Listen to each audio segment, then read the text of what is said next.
Hello നമസ്കാരം. റോസൂസ് tasty ഹൗസിന്റെ പുതിയൊരു വീഡിയോയിലേക്ക് എല്ലാവർക്കും സ്വാഗതം. അപ്പം വിഷുവിന്റെ എല്ലാവിധ ആശംസകളും ഞാൻ നേരുകയാണ്. അപ്പം COVID-19 പശ്ചാത്തലത്തിലാണ് നമ്മൾ വിഷു ഇവിടെ ആഘോഷിക്കുന്നത്. അതുകൊണ്ട് തന്നെ എല്ലാ വീടുകളിലും വലിയ വലിയ ആഘോഷങ്ങളില്ല എന്ന് തന്നെയാണ് ഞാൻ പ്രതീക്ഷിക്കുന്നത്. അതുകൊണ്ട് തന്നെ വളരെ സിമ്പിളായിട്ട് എല്ലാവർക്കും ഉണ്ടാക്കാൻ പറ്റുന്ന രീതിയിലുള്ള ഒരു കുഞ്ഞു റെസിപ്പി ആയിട്ടാണ് ഞാൻ വന്നിരിക്കുന്നത്. വേറൊന്നുമല്ല, വിഷുക്കഞ്ഞിയാണ്. വിഷുക്കഞ്ഞി വന്നിട്ട് രണ്ട് തരത്തിൽ ഉണ്ടാക്കുന്നുണ്ട്.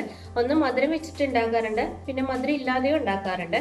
അപ്പം എൻ്റെ വീട്ടിൽ, ഈവൻ ഞങ്ങൾ ക്രിസ്ത്യൻസ് ആണെങ്കിൽ പോലും, എൻ്റെ വീട്ടിൽ എൻ്റെ അമ്മ നാളിതുവരെ ഈ നിമിഷം വരെ എല്ലാ വർഷവും മുടങ്ങാതെ വിഷുവിൻ്റെ സമയത്ത് വിഷുക്കഞ്ഞി ഉണ്ടാക്കാറുണ്ട്. രാവിലെ ഒരു 10-11 മണിയൊക്കെ ആകുമ്പോഴത്തേക്ക് കഞ്ഞിയൊക്കെ റെഡി ആയിട്ടുണ്ടാവും.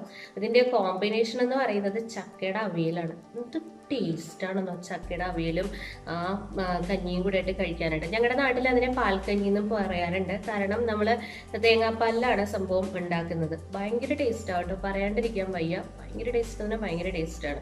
അപ്പം നിങ്ങളെല്ലാവരും തന്നെ കഴിച്ചിട്ടുണ്ടാവും, ഉണ്ടാക്കിയിട്ടുണ്ടാവും എന്ന് ഞാൻ വിചാരിക്കുന്നു.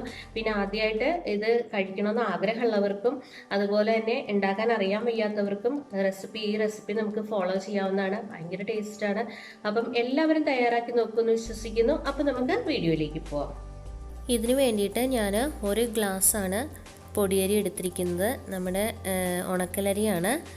അപ്പോൾ ഇതാകുമ്പോഴത്തേക്ക് പെട്ടെന്ന് അങ്ങ് വെന്ത് കിട്ടും.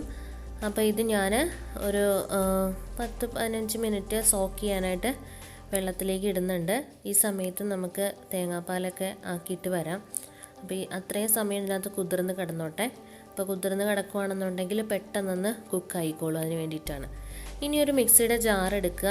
ഞാൻ ഈ 1 ഗ്ലാസ് അരിക്ക് വേണ്ടിയിട്ട് ഞാൻ ഒരു തേങ്ങ മുഴുവനായിട്ട് എടുത്തിട്ടുണ്ട്. അത് വന്നിട്ട് അളന്ന് നോക്കുമ്പോൾ 2 കപ്പും പിന്നെ കൈപ്പിടിയിൽ ഒതുങ്ങാൻ പറ്റണ ഒരു ഇച്ചിരി ഇങ്ങനത്തെ ഒരു 2 കയ്യിൽ ഞാനിങ്ങനെ ഇട്ടിട്ടുണ്ട്. ഇത്രയും ഞാൻ ഒരു തേങ്ങയുടെ അളവാണ് ഞാൻ പറയുന്നത്. ഒരു മീഡിയം സൈസ് തേങ്ങ എടുത്തിട്ടുണ്ടായിരുന്നു. വളരെ വെള്ളം കുറച്ചിട്ടാണ് ഞാൻ 1-ാം പാൽ എടുത്തിരിക്കുന്നത്. 1-ാം പാലാണ് ഈ ഫസ്റ്റ് വെച്ചിരിക്കുന്നത്. ഇതാണ് 1-ാം പാൽ. അത് വന്നിട്ട് 2-ാം പാല്. നന്നായിട്ട് വെള്ളം കൂട്ടി എടുത്തിരിക്കുന്നതാണ് 3-ാം പാല്. നമ്മൾ ഒട്ടും വെള്ളം ചേർക്കുന്നില്ല ഈ കഞ്ഞിയിൽ. ഫുൾ തേങ്ങാപ്പാലിലാണ് ഇത് വേവിച്ചെടുക്കുന്നത്.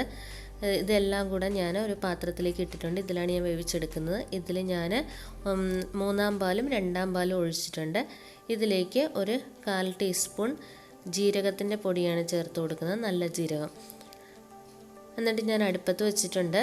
അത് തിളയ്ക്കുന്ന വരെ നമുക്ക് വെയിറ്റ് ചെയ്യാം. അപ്പോൾ ഒന്ന് മൂടി വെച്ച് കൊടുത്തിട്ട് തിളയ്ക്കാനായിട്ട് വിട്ടു കൊടുക്കാം. അപ്പോൾ പെട്ടെന്ന് അങ്ങ് തിളച്ച് വന്നോളും. തിളച്ച് വന്നിട്ടുണ്ട്. എന്നിട്ട് ഫ്ലെയിം വന്നിട്ട് ലോ ഫ്ലെയിം ആക്കുക. ലോ എന്ന് പറഞ്ഞാൽ ലോ ടു മീഡിയം ഫ്ലെയിം, അങ്ങനെ. എന്നിട്ടൊന്ന് ഇളക്കി കൊടുക്കുക. അപ്പം ഈ ഒരു തേങ്ങാപ്പാലിൽ തന്നെ ഇരുന്നിത് കുക്കായി വരണം. അപ്പോഴാണ് അതിൻ്റെ യഥാർത്ഥ രുചി വരുന്നത്. ഇനി മുഴുവനായിട്ട് മൂടി വയ്ക്കേണ്ട. ഒന്ന് ചെറിയ പോർഷൻ ഒന്ന് തുറന്നിരുന്നോട്ടെ, അല്ലെന്നുണ്ടെങ്കിൽ തിളച്ചിങ്ങനെ പുറത്തേക്ക് പോകും. അതിന് വേണ്ടിയിട്ടാണ് ഞാൻ മുഴുവനായിട്ട് മൂടാത്തത്. ഇടയ്ക്കൊന്ന് ഓപ്പൺ ചെയ്ത് നോക്കുക. വെള്ളം വറ്റിപ്പോകാൻ ചാൻസ് ഉണ്ട്. അപ്പോൾ ഒന്ന് ഇടയ്ക്ക് നോക്കണം. കുറച്ചുകൂടെ വെള്ളം വറ്റാനുണ്ട്. ഇപ്പോൾ ഞാൻ ടേസ്റ്റ് ചെയ്ത് നോക്കിയപ്പോഴത്തേക്കും ഒന്നുകൂടെ ചെറുതായിട്ടൊന്നും കൂടെ ഒന്ന് കുക്കാവാനുണ്ട്. ഇപ്പം നമ്മൾ കറക്റ്റ് പരുവത്തിൽ കുക്കായി വന്നിട്ടുണ്ട്. വെള്ളമൊക്കെ വറ്റിയിട്ടുണ്ട്. ഈ സമയത്ത് നമ്മുടെ തലപ്പാൽ, അതായത് 1-ാം പാൽ ചേർത്ത് കൊടുക്കാം. നല്ല കട്ടിപ്പാലാണ്. ഇത് നമുക്ക് ചേർത്ത് കൊടുക്കാം. ഒരുപാട് അങ്ങിട്ട് തിളപ്പിക്കേണ്ട, ജസ്റ്റ് ഒന്ന് ചൂടായാൽ മതി. ഇത് കുക്കായതിന് ശേഷം മാത്രം, നമ്മുടെ അരി കുക്കായതിന് ശേഷം മാത്രം ആവശ്യത്തിന് ഉപ്പ് ചേർത്ത് കൊടുക്കുക. ഇപ്പം ഞാൻ ഉപ്പ് ചേർത്ത് കൊടുത്തിട്ടുണ്ട്. എന്നിട്ട് നമുക്കൊന്ന് ടേസ്റ്റ് ചെയ്ത് നോക്കാം. ഉപ്പൊക്കെ കറക്റ്റാണോ എന്നറിയാനാണ്. എല്ലാം കറക്റ്റാണ്. അപ്പോൾ അത്രയേ ഉള്ളൂ. നമുക്ക് മൂടി വയ്ക്കുക. ഞാൻ ഫ്ലെയിം ഓഫ് ചെയ്തിട്ടുണ്ട്. ഇനി നമുക്ക് പയർ തോരൻ ഉണ്ടാക്കാൻ തുടങ്ങാം. ഇത് ഞാൻ ഓവർനൈറ്റ് സോക്ക് ചെയ്ത പയറാണ്. ഇത് വന്നിട്ട് 1/2 കപ്പ് വൻപയറാണ് എടുത്തിരിക്കുന്നത്. ഇത് ഞാൻ കുക്കറിലേക്ക് ഇട്ടിട്ട് ഒന്ന് വേവിച്ചെടുക്കുവാണ്. മീഡിയം ഫ്ലെയിമിൽ 2 വിസിലാണ് ഞാൻ വേവിച്ചെടുക്കുന്നത്. ഇതിലേക്ക് ഒരു 1/4 ടീസ്പൂൺ മഞ്ഞൾപ്പൊടിയും ആവശ്യത്തിന് ഉപ്പും കൂടെ ചേർത്തിട്ട് നമുക്ക് വെള്ളം ഒഴിച്ചു കൊടുക്കാം. വെള്ളം വന്നിട്ട് ഇതിൻ്റെ ഒപ്പത്തിനൊപ്പം നിൽക്കണം. ഞാനൊരു 3/4 കപ്പോളം വെള്ളം ഒഴിച്ചു കൊടുത്തിട്ടുണ്ട്. എന്നിട്ട് കുക്കർ അടച്ചിട്ട് നമുക്ക് മീഡിയം ഫ്ലെയിമിലാണ്, ഒരുപാട് ഹൈ ഫ്ലെയിമിലിട്ടിട്ട് ചെയ്യരുത്. എന്നിട്ട് വേവിച്ച് മാറ്റി വയ്ക്കാം. ഇതിന് വേണ്ടിയിട്ടുള്ള ഇൻഗ്രീഡിയൻസ് ആണ് ഇതൊക്കെ. ഇത് നമുക്കൊന്ന് ചതച്ചെടുക്കണം. നമ്മുടെ തേങ്ങ വന്നിട്ടൊരു 3/4 കപ്പ് തേങ്ങ ഞാൻ എടുത്തിട്ടുണ്ട്.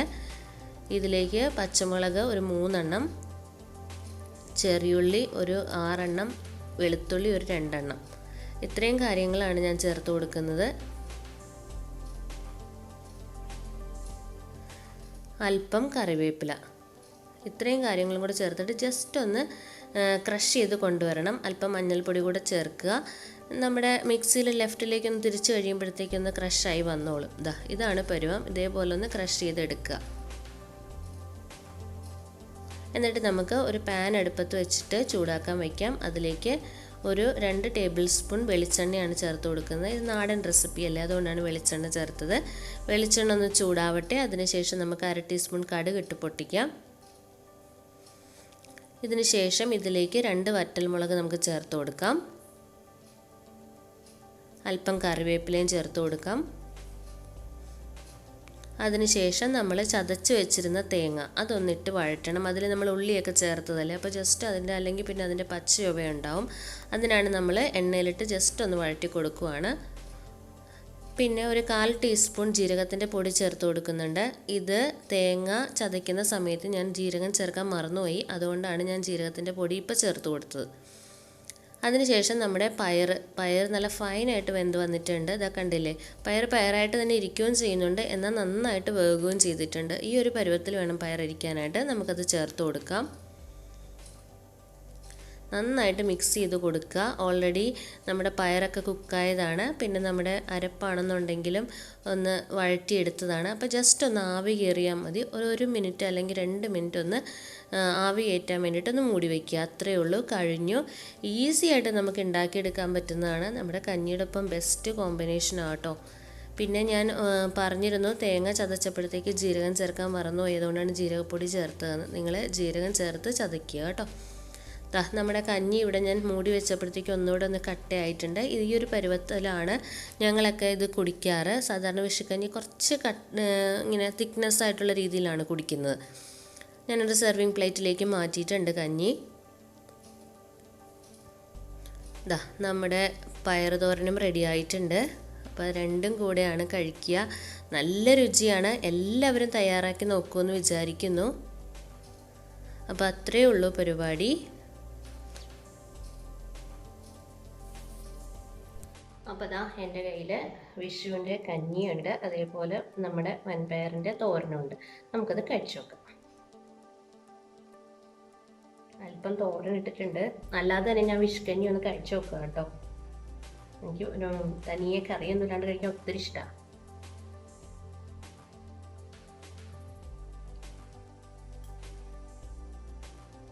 സൂപ്പർ, പറയാണ്ടിരിക്കാൻ പറ്റുന്നില്ല. അടിപൊളിയാണ്. കറിയൊന്നും വേണ്ട, നമുക്ക് അങ്ങനെ കഴിക്കാം. കാരണം ഇത് വേവിച്ചിരിക്കുന്ന തേങ്ങാപ്പാലിലാണ്.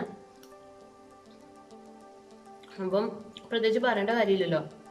പിന്നെ ആ ജീരകത്തിന്റെ ഫ്ലേവർ എല്ലാം വന്നിട്ടുണ്ട്. സൂപ്പർ ടേസ്റ്റാണ്. എല്ലാവരും ഉണ്ടാക്കി നോക്കുമെന്ന് പ്രതീക്ഷിക്കുന്നു. കുറച്ച് കറിയും കൂടെ ഇട്ട് കഴിച്ചു നോക്കട്ടെ കേട്ടോ. കറി എടുത്തില്ലായിരുന്നു.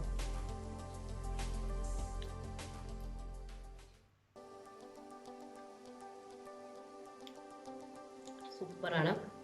കറീനേക്കാളും കൂടുതൽ എനിക്ക് തനി കഴിക്കാൻ ഒത്തിരി ഇഷ്ടമാണ് കേട്ടോ. സൂപ്പർ ആയിട്ടുണ്ട്, പറയാണ്ടിരിക്കാൻ വയ്യ. Super super super.